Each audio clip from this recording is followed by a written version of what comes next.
ഇതെവിടെന്ന് കിട്ടിയ മോനെ? സാഹിത്യ ബാഗിലുണ്ടായിരുന്ന പോലെയാണല്ലോ സംസാരിച്ചത്. അഞ്ജു, നീ എന്താ കണ്ടതെന്ന് പറയുമോളെ? ചേട്ടൻ പറഞ്ഞ പോലെ നമുക്ക് എവിടെ കിട്ടില്ല എന്ന് പറഞ്ഞോ അവിടെ തന്നെയാ ഞാൻ നോക്കാൻ പോയത്.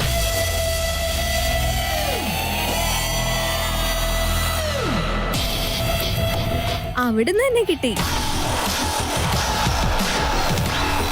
ഞാൻ സാഹിത്യ ചേച്ചിയുടെ റൂമിലാ പോയത്. അത് അവിടെ ടേബിളിന് താഴെ തന്നെ കിടപ്പുണ്ടായിരുന്നു.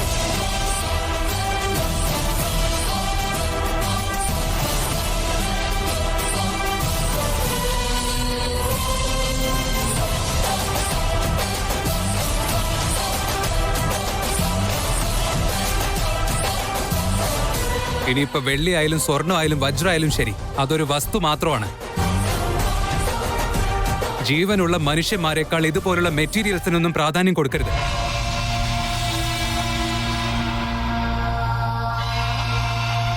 ആരാണോ വ്യക്തികളെക്കാൾ കൂടുതൽ വസ്തുക്കൾക്ക് വില കൊടുക്കുന്നത്, അവരുടെ വ്യക്തിത്വത്തിന്റെ വിലയാ കുറഞ്ഞു പോകുന്നത്.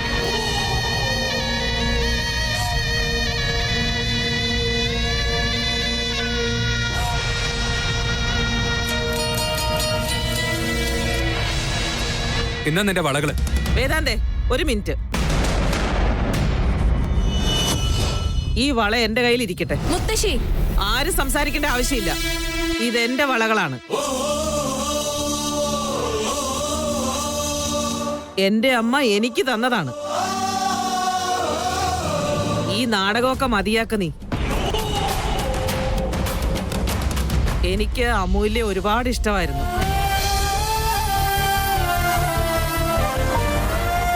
അങ്ങനെ മനസ്സുള്ളൊരു പെൺകുട്ടിയെ ഞാൻ കണ്ടിട്ടേ ഇല്ല.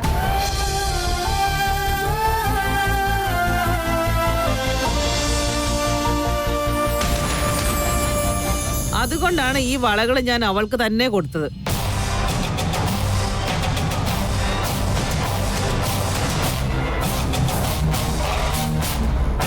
പക്ഷേ ഇതിനു വേണ്ടി ഇത്രയും പ്രശ്നം നടക്കുന്നുണ്ടെങ്കിൽ ഇത് വേദാന്തിന്റെ കയ്യിൽ തന്നെ ഇരിക്കട്ടെ.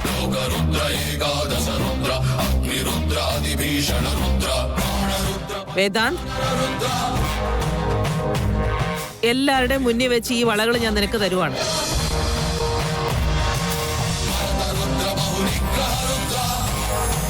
ഇനി ഇതിന്റെ മേലെ എനിക്ക് ഒരവകാശവും ഇല്ല. എനിക്കെന്നല്ല, ഇനി ആർക്കും ഇല്ല.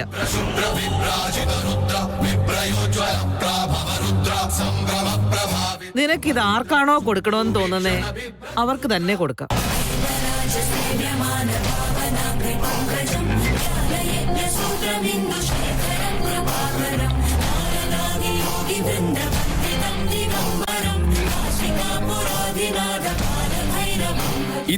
ഇതാണ് കൺക്ലൂഷൻ എന്ന് പറഞ്ഞ ഹാപ്പി എൻഡിംഗ് എന്ന് വെച്ചാ ദേ ഇതുപോലെ ഇരിക്കണം.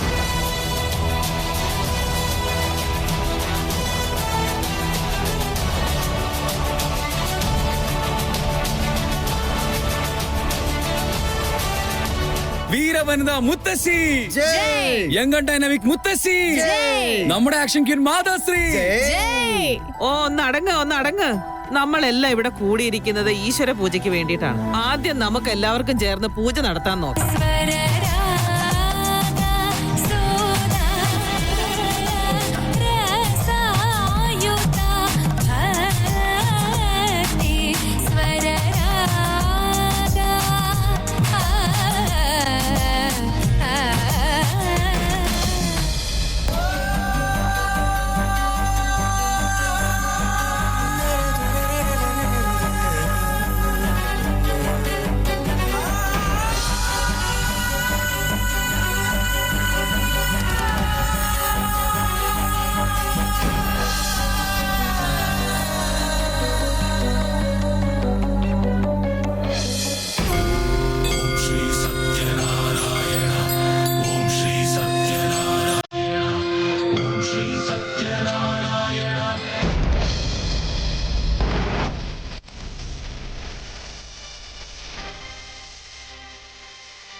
അമ്മേ കരയാണോ? അമ്മ പൂജയ്ക്ക് വരുമെന്ന് കരുതി എല്ലാവരും താഴെ വെയിറ്റ് ചെയ്യാം. ഇങ്ങനെ കരഞ്ഞോണ്ടിരുന്ന കാണുന്നവരെല്ലാം എന്ത് വിചാരിക്കും? വാ അമ്മേ, പെട്ടെന്ന് പോവാം. ഭാരതി, നീ എന്നോട് ക്ഷമിക്കുമ്പോളെ. നീ ഇപ്പോ ഞാൻ വന്നേക്കാം. അമ്മ എന്തിനാ ഇപ്പൊ കരയുന്നത്? അമ്മ മോഷ്ടിച്ചു എന്ന് പറഞ്ഞിട്ടും അവിടെ ആരും വിശ്വസിച്ചിട്ടില്ല അമ്മേ. അതല്ല കാര്യം ഭാരതി. വീട്ടിലെ സ്വർണം കാണാതായ ഉടനെ ആ പഴി അമ്മൂന്റെ പുറത്തല്ലേ മോളെ. അതുകൊണ്ട് എനിക്ക് ഇത്രയും സങ്കടം. നമ്മൾ മിഡിൽ ക്ലാസ് ആയതുകൊണ്ട് ഇതിന്റെ ഒക്കെ കാരണം. നമ്മള് പാവങ്ങളായതുകൊണ്ടല്ലേ മോളെ. ഇങ്ങനെ ഓരോ കാരണങ്ങൾ പറഞ്ഞ് നമ്മളെ ഇങ്ങനെ അവരപമാനിക്കില്ലായിരുന്നു. ആരും നമ്മളോട് കൈ ചൂണ്ടി സംസാരിക്കുകയില്ലായിരുന്നു. ഇപ്പൊ നമ്മുടെ അടുത്ത് ക്യാഷ്, പണം ഒന്നും ഇല്ലാത്തത് കൊണ്ട് നമ്മളാ ഇത് ചെയ്തതെന്ന് അവർക്ക് തോന്നും. നമ്മൾ പാവങ്ങളാണെങ്കിലും നമ്മളെപ്പോഴെങ്കിലും നമ്മുടെ അഭിമാനത്തെ വിട്ട് കളഞ്ഞിട്ടുണ്ടോ മോളെ? ആ സാഹിത്യം പറയുന്നതും കേട്ടിട്ട് അമ്മ ഇങ്ങനെ വിഷമിച്ചോണ്ടിരുന്ന എങ്ങനെ ശരിയാവാനാ? അവർക്ക് നമ്മുടെ പുറത്ത് ആരോപണം ഇടാൻ വളരെ എളുപ്പമാണ്.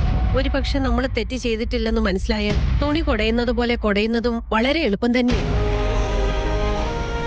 പക്ഷെ ഒരു പ്രാവശ്യം ഇങ്ങനത്തെ ഒരു സംസാരം നടന്നതിന് ശേഷം അത് മനസ്സിൽ നിന്ന് കളയാൻ എനിക്ക് കുറച്ച് ബുദ്ധിമുട്ടുണ്ട് മോളെ. സത്യം മാത്രമല്ലേ പ്രധാനപ്പെട്ടത്? അത് മാത്രമല്ല അമ്മേ, നമ്മുടെ കുടുംബത്തിൽ ആർക്കെതിരെയും ഒരു വാക്ക് പോലും പറയാതെ ഞാൻ നോക്കിക്കോളാം. അമ്മ ധൈര്യമായിട്ട് വന്നേ. ആരതി, കീറിയ തുണിയെ പുറത്തുനിന്ന് കാണാതെ അകത്തുനിന്ന് തയ്ക്കാൻ നമുക്ക് പറ്റും മോളെ. പക്ഷെ ആ തയ്ച്ച പാട് അകത്ത് തന്നെ ഉണ്ടാവത്തില്ലേ മോളെ? അത് സത്യാണ്. പക്ഷെ കീറിയ തുണി കീറിയതുപോലെ വിട്ടാ അത് മറ്റുള്ളവർക്ക് മനസ്സിലാവും. അതേ പാട് കാണാതെ നമ്മൾ അകത്തിട്ടാല് മര്യാദയെങ്കിലും നമുക്ക് ബാക്കിയുണ്ടാവും. വീണ്ടും കീറാനുള്ള ചാൻസ് കുറയുകയും ചെയ്യും. അമ്മയ്ക്ക് അമ്മയുടെ മോളെ വിശ്വാസം ഉണ്ടെങ്കിൽ എന്റെ കൂടെ വാമ്മേ. വരാനല്ലേ പറഞ്ഞത്?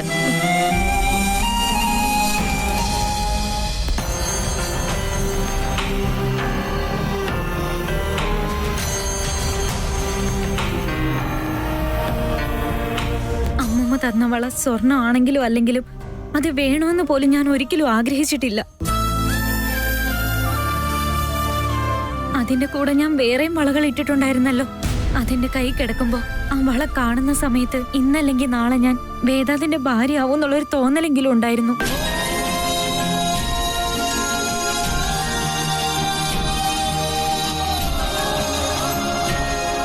എന്തോ ബന്ധമുള്ളതുകൊണ്ടാ ആ വള എന്റെ കയ്യിൽ വന്നത്. എന്റെ തലയില് ഞാൻ തന്നെ വേദാന്തിനെ കല്യാണം കഴിക്കുന്ന എഴുതിയിട്ടുള്ളതെന്നാ വിചാരിച്ച്. അതുകൊണ്ടാ ഞാൻ ആ വളകൾ ഇട്ടത് പോലും. പക്ഷെ ഇപ്പോ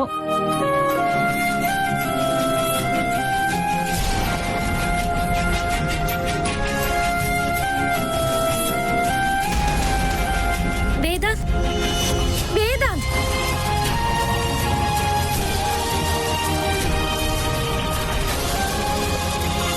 വേദാന്ത്,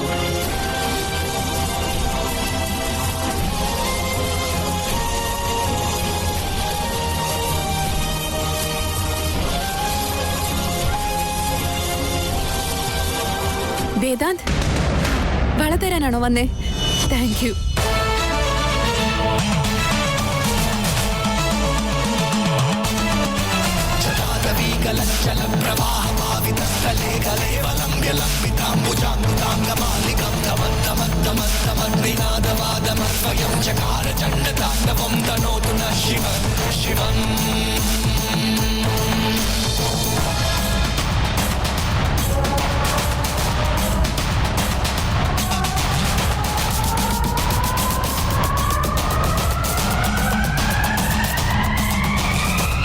ഇനി പറ സാഹിത്യ, അമൂല്യയുടെ ബാഗിൽ ഈ വളകൾ എങ്ങനെയാ വന്നത്?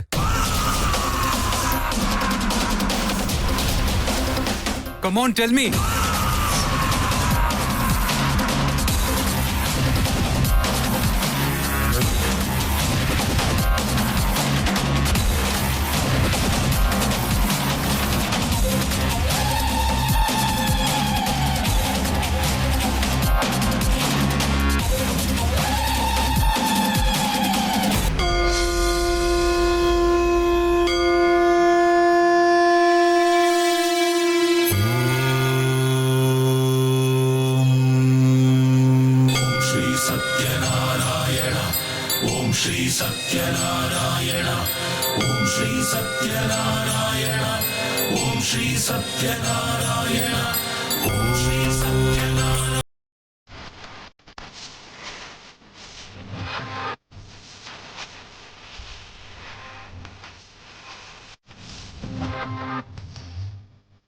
നടന്ന കാര്യം ഓർത്ത് എല്ലാവർക്കും വിഷമമുണ്ട്.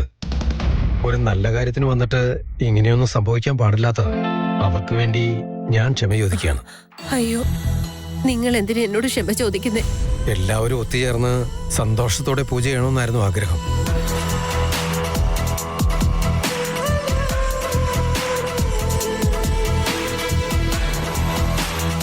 ഇതിനിടയ്ക്ക് ഇങ്ങനെയൊക്കെ സംഭവിച്ചു പോയി. പക്ഷെ ദേവിയത് ഈ നടന്നൊന്നും മനസ്സിൽ വെക്കരുത്.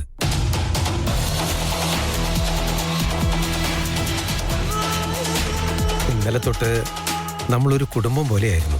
അതുപോലെ തന്നെ നമ്മൾ ഇനി മുമ്പോട്ട് പോകണം. ഞങ്ങൾക്കും പൂജ നന്നായിട്ട് നടക്കണമെന്ന് ആഗ്രഹമുണ്ട് ചേട്ടാ. പക്ഷെ മനസ്സിന് കുറച്ച് വിഷമമായെന്നുള്ളത് സത്യ. ദയവ് ചെയ്ത് ആരും വിഷമിക്കണ്ട. ഈ പൂജയുടെ സമയത്ത് ഞങ്ങൾ കാരണമാണ് ഇത്രയും പ്രശ്നം ഉണ്ടായത്.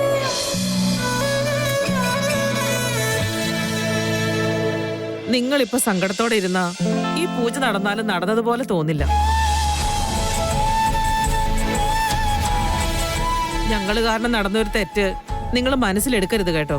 അയ്യോ, വലിയവരായിട്ട് നിങ്ങൾ എന്നോട് ക്ഷമ ചോദിക്കാൻ പാടില്ലമ്മേ. പൂജ നന്നായിട്ട് ചെയ്യാം. ആ, ഇങ്ങോട്ട് വരൂ. ആ, വാ മക്കളെ, ഇരിക്കെ.